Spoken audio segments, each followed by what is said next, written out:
Night life നമ്മുടെ നാട്ടിൽ നടപ്പിലാക്കാൻ പറ്റുന്ന ഒരു സംഭവമാണ്. ഇപ്പം പബ്ബുകളും എല്ലാം വന്നു കഴിഞ്ഞ് തിരുവനന്തപുരത്തും കൊച്ചിയിലും അത് ഒരു നൈറ്റ് ലൈഫ് കൾച്ചറിലേക്ക് മലയാളി മാറുമോ? സത്യം പറഞ്ഞാൽ ഒന്നും വന്നിട്ടില്ല എന്നുള്ളതാണ് ഹോസ്പിറ്റാലിറ്റി ഇൻഡസ്ട്രിയിലെ ഏറ്റവും വലിയ ആൾക്കാരുടെ പരാതി. ഒരുപാട് നിയന്ത്രണങ്ങളുണ്ട്. ഒരു IT പാർക്കിൽ പബ്ബ് തുടങ്ങിയാൽ IT പാർക്കിന് അകത്ത് ജീവിക്കുന്ന അല്ലെങ്കിൽ പ്രവർത്തിക്കുന്ന ആൾക്കാർക്ക് മാത്രമേ അത് ആക്സസ് ചെയ്യാൻ പറ്റുള്ളൂ. പുറമേ നിന്ന് ഒരു ഗസ്റ്റ് വന്നാൽ അയാളെ അനുവദിക്കില്ല.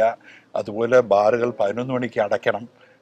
അപ്പോൾ എന്തെങ്കിലും ഒരു നീണ്ട കോൺഫറൻസ് ഒക്കെ നടന്ന് 9 മണി 10 മണി കഴിഞ്ഞ ആൾക്കാർ റെസ്റ്റോറൻറ്റിലോ ബാറിലോ വന്നാൽ 11 മണി കഴിഞ്ഞ് അവർക്ക് ആൽക്കഹോൾ സെർവ് ചെയ്യാൻ സാധിക്കില്ല. പലരും എന്നോട് പറഞ്ഞിട്ടുള്ളത് ഗോവയുടെ ആൽക്കഹോൾ പോളിസി കേരളത്തിന് അംഗീകരിക്കാൻ സാധിക്കുമെങ്കിൽ അത് മാത്രം മതി കേരളത്തിന്റെ ടൂറിസത്തെ വലിയൊരു വിജയമാക്കാനാണ്. അപ്പോൾ ഇതിൽ ഒരുപാട് നമുക്ക് ചർച്ച ചെയ്യേണ്ട വിഷയങ്ങളുണ്ട്. അങ്ങനെ ഒരു നൈറ്റ് ലൈഫ് ഈ നൈറ്റ് ലൈഫ് എന്ന് പറയുന്ന വലിയൊരു സംഭവമാക്കി മാറ്റരുത്. അത് ഇക്കോണമിയുടെ ഭാഗമാണ്. ഇപ്പൊ ബോംബെയിലൊക്കെ കോവിഡിന്റെ സമയത്ത് കോവിഡ് കഴിഞ്ഞിട്ട് ഇക്കോണമിക്ക് ഒരു ബൂസ്റ്റ് കൊടുക്കാനായിട്ട് മോൾസും ഡിപ്പാർട്ട്മെന്റ് സ്റ്റോഴ്സും എല്ലാം രാത്രി മുഴുവൻ തുറക്കണം എന്ന് പറഞ്ഞിരുന്നു. നമുക്ക് ആൾക്കാർ പുറത്ത് വരിക, റെസ്റ്റോറൻറ്റിൽ പോവുക, ഭക്ഷണം കഴിക്കുക, ഇതെല്ലാം നല്ല കാര്യങ്ങളാണ്.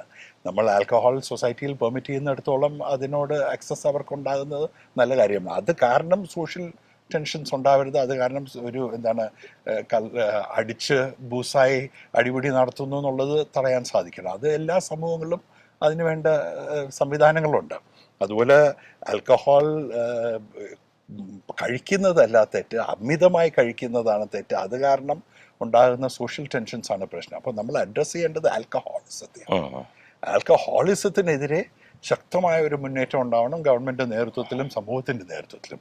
എന്നാൽ ഈ ആൽക്കഹോളിന് വേണ്ടി ആൾക്കാർ നീണ്ട ക്യൂവിൽ നിന്ന് നാണം കെട്ട് ഒരു ബോട്ടിൽ മേടിച്ചുകൊണ്ട് പോകുന്നു, അല്ലെങ്കിൽ 11 മണിക്ക് എക്സൈസുകാർ റീഡ് ചെയ്ത് അവിടെ മാന്യമായ ഭക്ഷണം കഴിച്ചുകൊണ്ടിരിക്കുന്ന ആൾക്കാരൊക്കെ നാണക്കെടുത്തുന്നു. ആ പ്രവണതയൊക്കെ നമുക്ക് നിർത്തേണ്ടത്.